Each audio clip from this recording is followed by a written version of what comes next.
Hi, I'm Hannah Giorgis, a staff writer at The Atlantic. Today I'm joined by Tara Duncan, the president of Freeform and the newly created Onyx Collective, and Ahmir Questlove Thompson, who found time amid his busy schedule as a DJ, drummer, author, culinary entrepreneur, etc., to direct the stunning documentary Summer of Soul. Tara, Ahmir, thank you for talking with me today. Thank you for having us. Yeah. Tara, I'd love to start with you for a moment. So Onyx Collective was announced last year. What prompted its creation and what do you hope to achieve? Yeah, so Onyx Collective was really born out of the need to make sure that we were at the Disney company diversifying our slate. And as the company has really transitioned to be focused on streaming and focused on making sure we're reaching global audiences, we recognized that there was a huge opportunity in continuing to service and amplify artists of color and make sure that we have a really diverse slate of content about people of color as well. So that's really our mission at Onyx Collective. What made you want to select Summer of Soul as the first film project under it? Man, it felt like a kismet, sort of meant to be moment. You know, Onyx, like you said, was just announced last year. So in the fall of 2020, right before Sundance, we didn't even have a name yet. We had just had our creative strategy approved. We'd just been resourced and given the green light to go build this brand when Jackie Glover, who heads up documentary film or documentary content for Onyx Collective, mentioned Ahmir had his directorial debut with this film called Black Woodstock. That's what it was called at the time. And she shared this brief, maybe like 10-minute clip. And I was really excited by the idea of Ahmir's directorial debut, but I'd never heard of the Harlem Cultural Festival. But when I saw that footage of just this sea of Black faces just smiling and dancing and having a good time, I just knew that this was something special and something that would resonate not only for a Black audience, but for a global audience. And so it just felt like it was really important that this would be our first title out. We wanted something that was going to be brand defining and really set the bar high for what we were trying to achieve. And so we did everything we needed to do to get it. Absolutely. Ahmir, how did you come to the story? Or I guess, how did the story come to you? The quickest version of the story is the Roots were on tour in Tokyo in 1997. My translator thought that I would like to eat at a restaurant called the Soul Train Cafe, which I've lovingly described as kind of an Olive Garden with about 20 monitors hanging off the walls, showing like Otis Redding, Aretha Franklin footage, soul footage.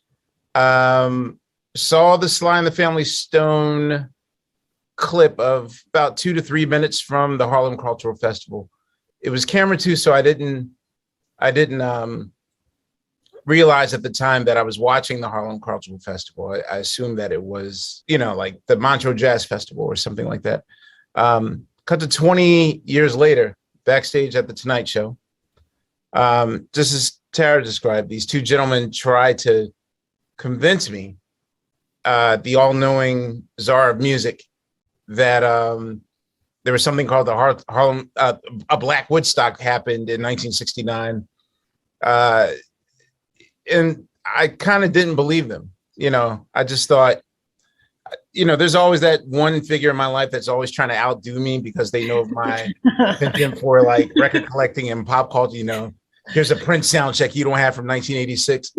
So I didn't know what angle they were coming from. I just thought like, okay, well, maybe are we doing a soundtrack? Do they want me to, be a producer of I didn't know, a box set. I didn't know what it was. And I kept making excuses. Like I would excuse myself to go to the bathroom, run to the next dressing room and ask like Nelson George or someone like, yo, you know about a Black Woodstock that happened in 69? Or yeah, you knew that, right? I knew it didn't happen.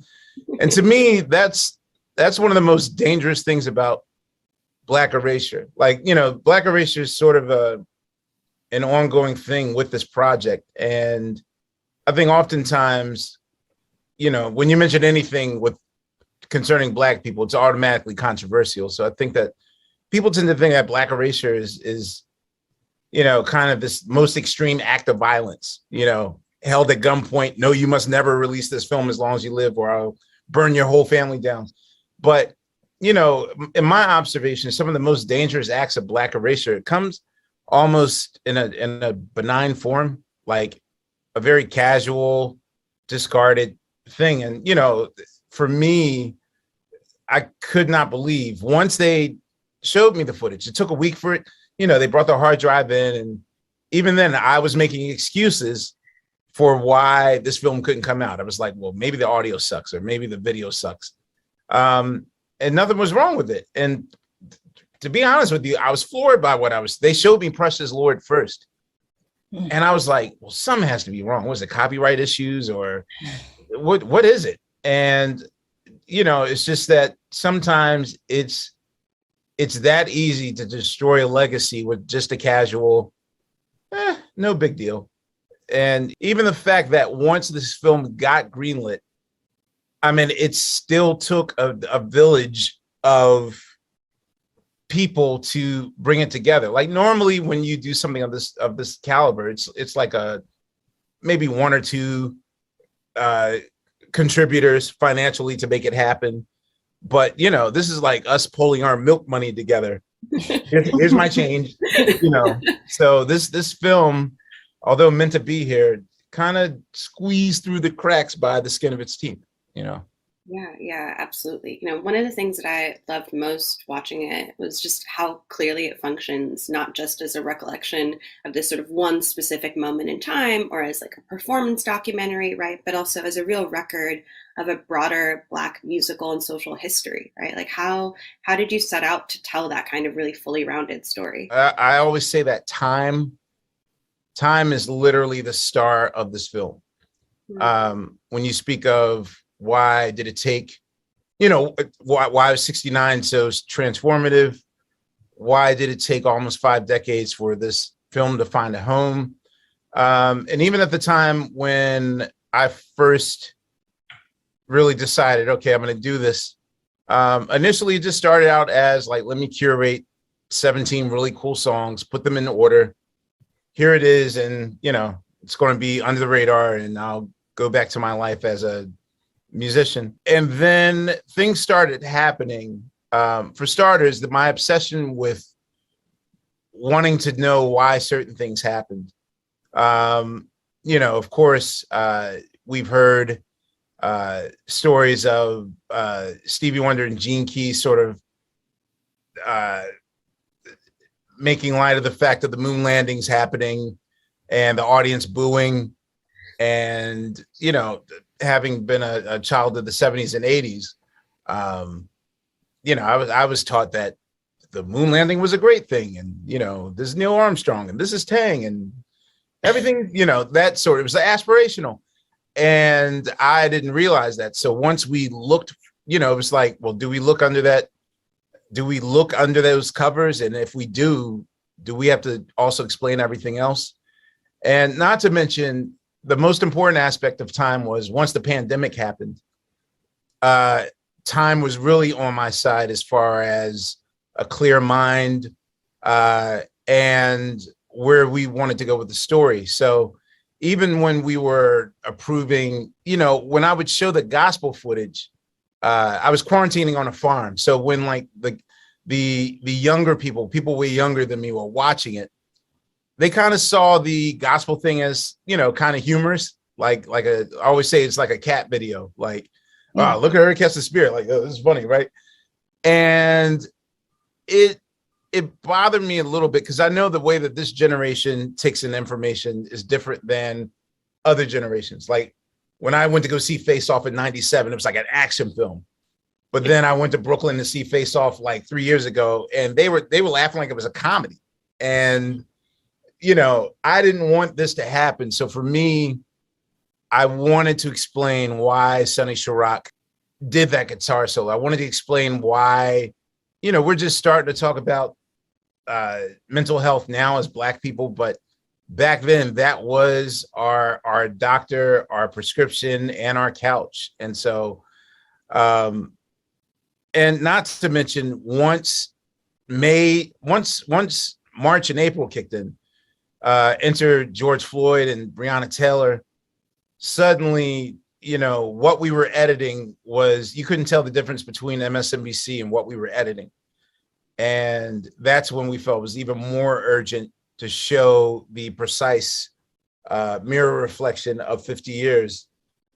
Hopefully, people will see this now and know, not, or at least to be aware to not let history repeat itself again. I also just have to add to that just the parallels of the 50 years, and it can't be overstated the significance for us at Onyx. And, at the time that was really just me, Jackie, and Jahan, who we all lived through 2019 and being in quarantine, experiencing the social unrest, experiencing the protests, experiencing what happened January 6th, and just really questioning what is happening in our country. And then you see this film and you see so many parallels of the experience that was happening in 1969 with what was happening for us in 2019 and 2020. But to see that Black people and people of color gathered to sing and dance and heal themselves, we don't see that. We see burning buildings. We've seen all of the footage of violence, but we don't see the resilience. We don't see the joy. We don't see the pride. We don't see the diversity of the experience. And so it felt so personal. It felt right on time for us to get this film at that particular moment. So, I feel like, yes, time was definitely an underpinning of a part of the story here. And all of those things are always existing at the exact same time, right? Like in all of these moments of strife and all these moments of turmoil at the same time, right? Or like right afterward or right before, like all of this joy and this healing and this creative expression is happening. And that was something I was thinking about as I was watching earlier. But Ahmir, what did it mean for you to be compiling essentially an archive of like Black creative expression of this like transcendent moment of joy and celebration? Like, how did it feel every day to be doing that work? So here's the thing. Without this film in my life, I still wound up at this particular destination in my life to have the experience to tell this film's story.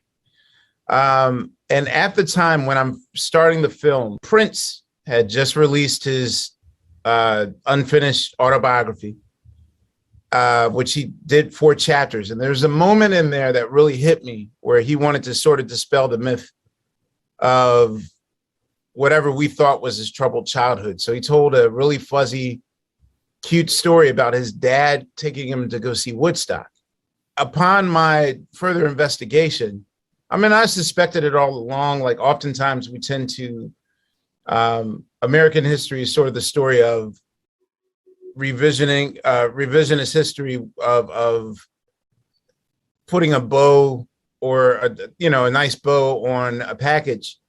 And the thing is that I realized that Woodstock, the movie, was sort of like the perfect marketing tool for not only Woodstock and the artists that played Woodstock, but also chances are when you're thinking about, when someone says the summer of love and you're thinking about post 1967, chances are you're thinking about Sgt. Pepper's, you're thinking about Woodstock, you're thinking about hippies and Hey Man and daisies and all those things. But, the real story is that, Prince as an 11-year-old is sitting there in the movie theater watching Santana and saying to himself, that's what I want to do for a living. That's my life calling. And I just kept thinking about like, okay, so I found salvation and that same euphoria without this film. And not to say that this film would have been the exact narrative that I would have told, in anyone's hands, it could have been another story. But if this film were allowed the same platform and the same treatment, I believe that Black joy could have really painted a way different picture of the perception of us in this country, because, you know, as Tara said, like when you hear the story of civil rights, you hear this, the blood, the anger, the sorrow, the struggle. And also you often hear the men's voices, you hear the men's side of things, but Black joy is an important component. And, you know, because it humanizes us, and it you have empathy and you relate more. So, you know, for a lot of America, a lot of their first view of us between any time before 1969 is always in civil unrest, civil turmoil, mired in violence. And this could have changed billions of lives. So for me, it was, there was a pressure that I felt to really correct and get history right. Like, this wasn't just like, oh man, I got to make a dope film, or, you know, this is my first movie. And it was beyond my first movie. This is not even about me. I'm merely a portal for a seed planted by Tony Lawrence and Hal Tolston 50 years ago. And I've been chosen to bring it to the world. So I'm right now, I'm the world's best waiter. I don't know about that. Fine, we'll allow it for right now. Right now. We'll come back to that. I'm playing though, but you know, seriously, it's for me, this film helped me a lot. Not just not even career, just as a human being. Yeah. I guess, Tara, what excited you, you know, about the film as a model for projects that can do this kind of work, right? That can document these significant events, and also just like cultural hallmarks, right? The things that, you know, that mean so much, that move us. Yeah, I mean, I have a similar story of my relationship to the film, and that, you know, for my career, I've always wanted to be tasked with what I'm tasked with right now, with building Onyx Collective, and have always had that feeling of, you know, there's something missing in the landscape. And this shouldn't be the other thing that you're doing. This should be the focus. And kind of had the feeling of, you know, if you build it, they will come. And for us to, like I said, just be on the heels of our strategy, to have been given the resources to build this brand, and for this film to be the first thing that we saw, it just felt, again, like the stars had aligned. And it was just very affirming that our stories are universal stories. There is a global audience for our lives, that and the ways in which we touch culture goes beyond just the conversations that we're having within those, you know, very specific communities. We are actually informing not only American culture, but global culture. And to find a film that embodies that, as you said, on so many different levels, it felt kismet. And it is definitely, like I said, set the bar for us, and, you know, just sort of put us on a path that, that we knew that this brand deserved. It's been really exciting to see that play out, even, you know, with the various restrictions. And you know, I got to see it in a screening setting like once, right? And that was just the most exciting thing to hear, right? To be like surrounded by the audio in that way was so different. And also to look around and see people's reactions in a way that I couldn't do, you know, when I had been sitting on my couch all of the other times that I had watched. Yes. I guess what has been the most exciting part for both of you about the reception in the time since it's been out in the world? Well, I mean, I will say one of the things that I'm also so proud of, and just in terms of the behind the scenes, is the way in which this film galvanized everyone at Disney. And, you know, Disney is a massive company, but everyone who saw this fell in love with it. And, you know, Onyx was a new brand, but really because we were all so inspired and wanted to make sure that this film was seen the way that it deserves to be seen. You know, when we first watched it, theaters weren't open, but it felt like this was a title that was going to rally an audience. And even though you can enjoy it at home, which we all did. And I definitely got up and danced in front of my television. And I've done that maybe a few times even since it's been on. This was also a film where people would want to gather. And even though we weren't sure, what the summer would look like, it was so great to be able to partner with Searchlight, which, is such a formidable brand. They have the best taste. And so that we were able to distribute it both theatrically and on Hulu. We also had a couple of very successful outdoor screenings where, you really felt like you were at the concert. There was an event in LA that, Ahmir did a set, and, that gospel section, to hear Mahalia Jackson outdoors, just, vibrating off of the trees, you felt like you were there. So I'm really proud of the way that we were able to make sure that the film was seen in so many different ways. Another really beautiful thing for me was the ripple effect of people that got to discover family members long forgotten. The staggering, heartbreaking, beautiful amount of DMs that I've gotten from people who didn't know that their grandmom knew how to dance. Oh my God, is that my mom at the age of 13 in the front row? There was one family who 3 months after the Harlem Cultural Festival had lost the eldest son to Vietnam. So because of his very fortunate positioning in front of the camera, it brought them closer to him. Like, he was always in proximity of when we turned to the audience, and they never got closure. Like, they never got a photo of him as a 19-year-old. And for them, that offered a lot of closure. But just the amount of, I was there stories that I've gotten, to me, was like, oh man, so worth it. So worth to see it all. What surprised you the most as you've heard those? Just for this to reach my peers and my industry people was joyous as well. There was one moment where I had missed a text that someone was about to call my phone and pick it up in 5 minutes. So, I picked up the phone, and instantly, because we're in quarantine, the age of quarantining, I'm telling my Postmates guy, yeah, no, it's the 73rd floor. Tell the doorman. And the person's like, hello?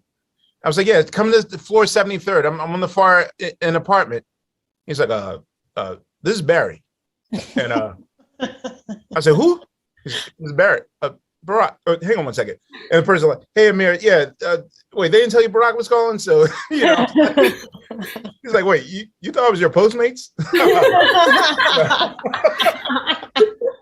And even like, and it's still happening. Like, someone life-changing, mind-blowing hit me at 4 a.m. 2 nights ago, thanking me for the film, which is just every day, like it's Christmas for me. So just the fact that this is the people are receiving it emotionally. And that's one thing I didn't even think about. Like, I didn't think about this part of the journey. So I'm just ecstatic. Oh, if I can take it back for a second, just to some of the earlier parts of the process, and sort of before it got into the outside world, and before we even kind of got to what would end up being, the full length. Like, how, as you were approaching the work, like, how did your own early influences, right, whether those were in film and music and television, kind of inform how you approach this very like multimedia work? I think the reason why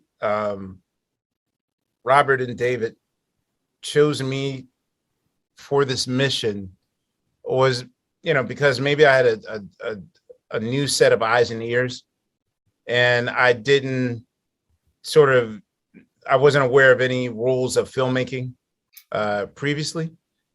And as a result, it's weird. The first thing that I told Joseph Patel, my producer, I was like, well, if we're going to tell a story, like, how do I tell this story? Like, what's what's the way of doing it? And he said, well, you tell stories, like you write books, you do your podcast, you do your radio show, you do. So he was like, what's your creative process for, if Jay-Z tells you put a show together for me, or if someone asks you to curate it, like, how do you do it? How do you put it together, a DJ set? You tell stories in everything you do. So how do you, and I did that same exact process. And for me, the way that when I prepare for a DJ set or when I do anything, I like to sit with it. I didn't want it to feel like work because they're giving you 40 hours of footage. And I didn't want it to be a thing where it's like I'm crossing off the calendar and I'm sitting there like, like trying to engage myself. So because we have 5 months to process the original film out of the basement into the hands of these two gentlemen in Long Island, it was going to take 5 months for them to get the film processed. So I sat with the sort of a copy film on a 40-hour loop, 24 hours a day for 5 months. So it was like an art installation in my house. I slept to it. I had a monitor in the bathroom, in the shower. I had one in the kitchen, TMI. I had one in the studio. I had one like at work. Like I have monitors everywhere where I go. And even on my telephone, through my hard drive at home, I can watch what's happening in my house right now.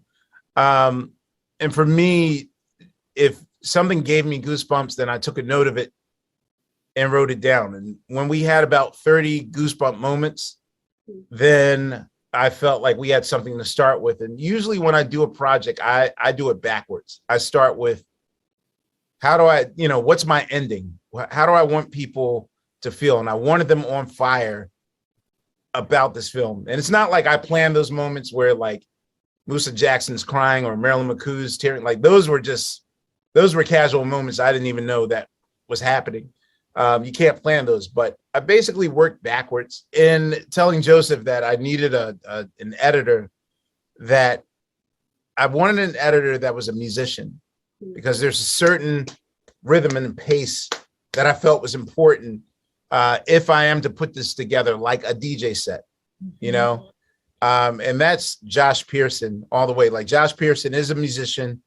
And I described to him like sort of the work of Public Enemy. I told him like the way that Public Enemy makes their records, they cram in 14 samples at the same time, and it winds up being like a Jackson Pollock audio experience. And that's how I imagine this film, where it's chaotic, yet it's clear in its chaos. So I will say though that maybe in my first draft, Mavis Staples and Mahalia Jackson, that was my closing. That was my credits. And Nina Simone was in the middle. At the time when protests were heavy in 2020, we felt like, Mavis and Mahalia were more, it was a kumbaya Hollywood ending. It was sweet, but it didn't give you goosebumps. And, at the time, Nina Simone's set just felt like where we were in 2020, in the summer of 2020. So once you switch those positions, then it's a whole new energy with the movie. And so again, time determined that, because without what we went through in 2020, it would have probably been the beautiful finish, the beautiful Hollywood finish of Mahalia Jackson passing the torch to Mavis Staples. So, which is beautiful, but it's of its time and not necessarily of our current time in the exact same way. Exactly. Yeah. Was there anyone who you turned to, or anyone whose work you turned to, like in moments where you might have felt stuck or where it felt like you needed to push through? I will say this much. My life was very chaotic. If you know anything about me, you know that saying yes to a job is my number one hobby. So I will say that doing this film in very uncertain times, because you also got to understand, when you're waking up, the first thing you're thinking about is, do we have enough Lysol to wipe these bags down? Right. Is my mom going to stand in line at Trader Joe's for 3 hours? The life as we knew it was still there for me. And to be creative in a time of panic was a hard thing. I will say that living on a farm in upstate New York was probably the best thing in the world, because, I never allowed silence and quiet to enter my realm. Like, I'm a guy that always needed chaos. And so, there were moments where I might've been unsure about something, or I had started living in my head and self-doubt and that sort of thing. So, for me, it's just the silence of where I was really helped me down, as far as like having a clear mind. You had to have a completely clear slate in order to do a film this chaotic. Yeah, I discovered things like meditation and yoga and things I used to make fun of, but now they're the kind of the staple of my everyday life. So truly, yes, a different person. Yes, this film transformed me into the person I am now, and I wouldn't have it any other way. Tara, before I let both of you go, I'd love to hear just some of the strategies and resources that Onyx brought to the film, just on the back end, and thinking about distribution and the audiences that it would reach. Like, what did that collaboration look like? Yeah, I mean, for us, where our goal is always to reach a global audience. We really, again, we feel like we're creating content for the masses. So it was really important for us as our first title for this brand. Again, like I said, it just really checked every single box on multiple levels. And the partnership with Searchlight really empowered us to not only know that the title would have a home on Hulu domestically and Disney Plus and Star internationally, but we were also able to get the film in theaters and launch with a day and date strategy. So that was really crucial for us, and also just a great moment for us internally as a company. And then just, it really also just set us on the path and really built momentum. Over the course of the year, we've closed overall deals with Ryan Coogler, Prentice Penny, Natasha Rothwell, Destin Cretton. And we have our first scripted series that we'll be launching this year, which comes from Kerry Washington, Larry Wilmore, and Rama Muhammad, who was on Scandal. It's a show called Reasonable Doubt that she created. We also have a doc series from Tracy Ellis Ross and Michaela Angela Davis and Oprah Winfrey. Like, this film really just sort of helped us enter into creative landscape. I want to be down. Yeah, it set the tone. It set the tone. And again, that idea that working from the premise that, our stories are global stories, it really has just attracted, the best artists. And we're really excited just to be able to give them a platform to tell the stories that they know are going to resonate. Absolutely. And then, Ahmir, is there anything that you have coming up that you're also excited about and that we can know about? This film absolutely opened the door to a chapter in my life that I didn't know that was happening. I can say that I probably will be directing well within the next 10 years. I'm currently right now working on the Sly and the Family Stone documentary, which is, speaking of manifestation, it just goes to show you, at the time when I was, we were editing the Sly footage, in my mind, knowing that Sly's life is going to change in 10 days from that performance when he does Woodstock, I was like, man, I really wish someone could do a documentary on Sly's life, what happens after Woodstock, because that to me is the story of what happens to Black music for the next 50 years. And just out the blue, Common calls me and it's like, hey man, I hear you doing this, you doing that Black Woodstock movie? You're directing that for real? And I was like, yeah, I am. And he was like, hey, I don't know if you know this, but I own the Sly and the Family Stone footage. So, and I was like, wait, what? And he's like, yeah, you want to do something? I was like, dude, I was just talking this up a second ago. So yeah, just the fact that in the past year, I went from, hey, somebody should really do da da da da da da, And then like 5 hours later, I get a call about, hey, you want to do da da da da da? So that's been my life for the for every day since we finished this film. Amazing. Well, congratulations. And also, keep up with the meditation because that sounds like it's going to be a lot of work. It's working. But Tara and Ahmir, thank you both so much for chatting with me today and for the tremendous work that you're both doing. Thank you, Hannah. Thank you very much, Sam. Thank you.